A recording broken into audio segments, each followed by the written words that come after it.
Hi everyone and welcome back to part 2. I've just nipped out and had a quick coffee break. It's my second cup of coffee. It's currently 22 past 2 in the morning, so working nights I kind of need it.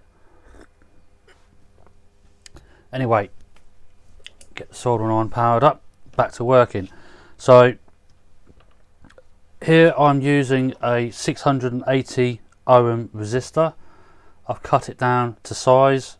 We only need about 2mm, 3mm worth of lead either side. So we'll place that there, it's been pre-tinned. And the LED needs to be as short as possible too. So a little word on LEDs, the longest lead is positive, the shortest is negative.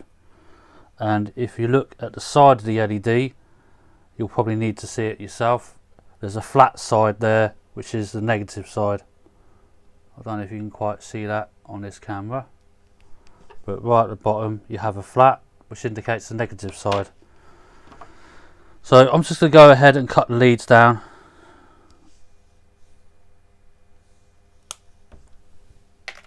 It's about 3mm again. I'm going to go and tin these with the soldering iron and install our resistor.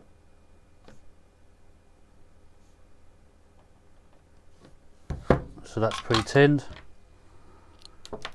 It helps to have a bit of blue tack to hold everything in place, because you only have one pair of hands unfortunately and not two.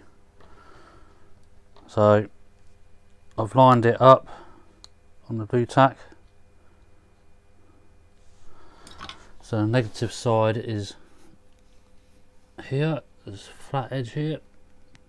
I'm just going to quickly dab the soldering iron on. You don't want to spend too much time or too much heat on the LED. What will happen is it will blow the LED itself.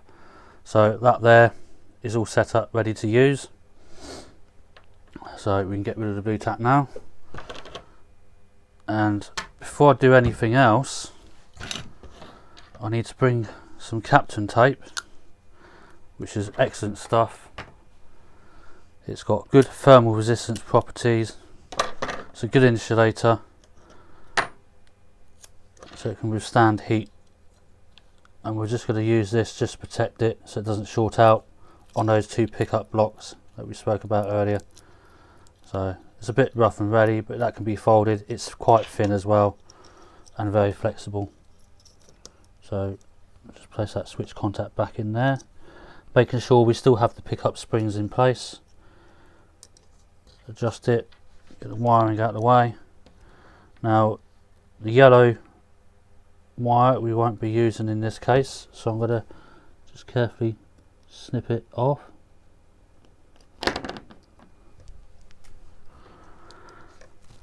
And then I'm going to strip the ends of the insulation and tin the wires ready. Wait a little bit longer.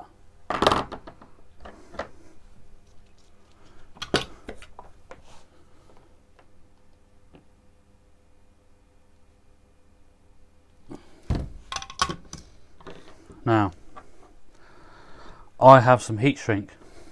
Wonderful stuff this is. So I am going to slip a 6mm section and a 10mm section. So I'm using here an 1/8 watt resistor. So that will take an 1/8 watt power for it. It's quite small compared to your standard 1/2 watt, 1/4 watt resistors.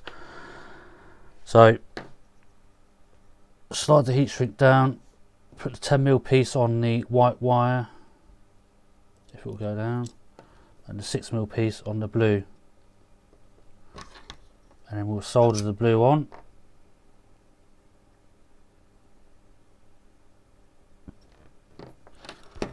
It's a bit fiddy at the moment, probably because I haven't had enough coffee.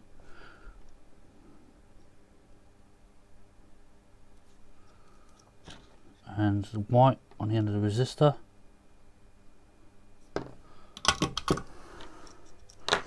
Then we just gently pull the heat shrink over, and this should slide straight over the resistor all the way up to the LED.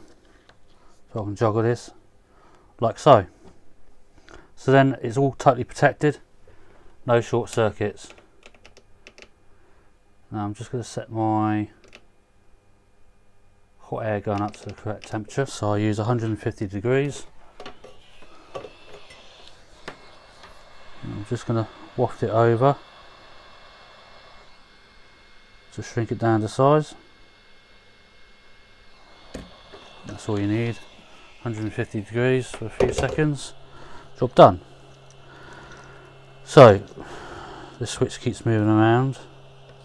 So plastic switch case is there. The springs of the pickups are in place. Put this weight on. That'll keep that all in place there. So we're done with the soldering and everything else like that now. So our next stage is to super glue the LED in place. We only need a little spot. What I like to do, because super glue can get quite messy, just use a piece of Captain tape, fold it over at one end so I can peel it off later on. Small dab of super glue on the Captain tape, stops you getting any mess on your workbench and everything else like that. Dip the LED into the glue so it's wet, and place the LED inside the lamp, inside the hole we've created on the body, and we hold that there for a few seconds.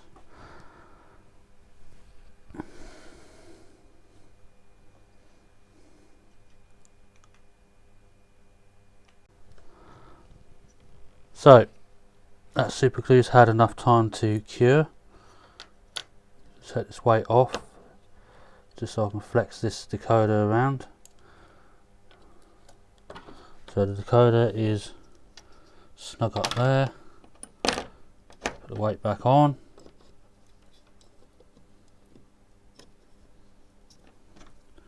And just gently persuade the decoder to sit in.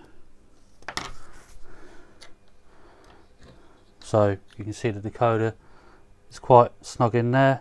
The wires ain't chafing or bind or anything like that, which is good. And then is the tricky part of having to get the white and blue wire down into this groove, slide the body down,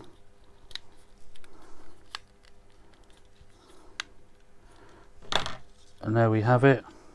Make sure that the switch tab lines up so it sits down properly. Not that it's really important because we don't use it. And now to reassemble. Bogey, both springs are in place, keeping it upright. If you turn it upside down, the springs will fall out. And then just carefully place the body over the top, holding pressure. You can see that the two springs are still in place. Pop the screw back in, tighten up with a screwdriver, and there we have it. That's all in place. So all we have to do now is place the weight back inside the IPA cleaning tank, put the lid over,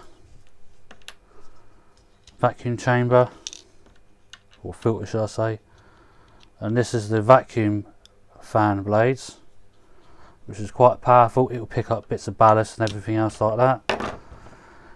And there we have it. So as you see, that's the LED light there, which will be quite useful. All that remains now is to program it on our programmer track and adjust a couple of CVs so that that light will flash and it will remain on. So I'll see you in a short while. So our track cleaning machine has now been converted to DCC. It's just a case of checking everything's okay and to do some slight adjustments with the programming. So on here we have a dead programming track, and I use an ESU ECOS command station. So the programming track here has no current going through it whatsoever unless it's programming. So now I'm just going to see if I can read the decoder, normally CV number 1, which is its short address. So I don't know if you heard there, but I heard the motor whirring away. and it's responded with 3. So that tells us that the DCC address is number 3. So with this Lenz Silver Mini decoder we're using, the only CV change we need to make is on CV33. And at the moment it should read a value of 1. But what we want is for the LED to be operating when forwards and backwards. So we change this to a value of 3, which is basically a combination of 1 and 2 together, forward and reverse. So that's okay. And now we have forward, reverse. And I should actually say we also need to change CV34 as well to a value of 3. So I'm now going to turn the lights on F0. So that's forwards, that's reverse. And we can hear the motor running. And stop and reverse.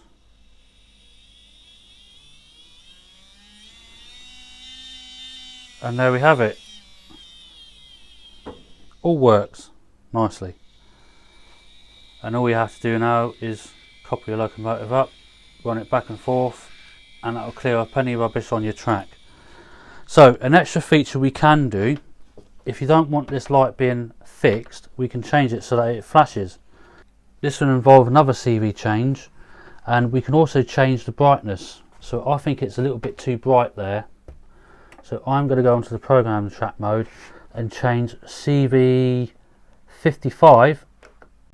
and CV56. So we'll read off 55, and that should have a value of 255, which is maximum. So we are going to change this to 128.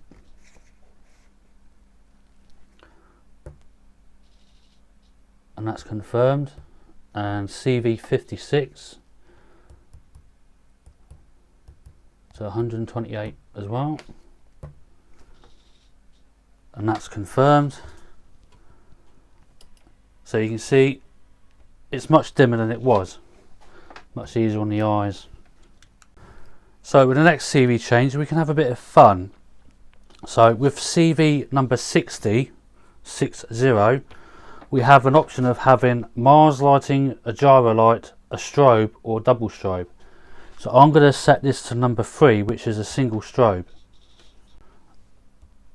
And as you can see, we have a single strobe. So that's it basically. So round off all the CV changes, we need to change CV33 to a value of 3, CV34 to a value of 3, CV55 and 56. To reduce the brightness of the LED, we've set this to 128, which is roughly half from 255. And lastly, we've changed CV60 to a value of 3, which is a single strobe. So that's how you convert the track cleaner. I hope you enjoyed the video. Thank you for your time. And don't forget to like and subscribe to see more videos from Mark's Trains. Thank you for watching.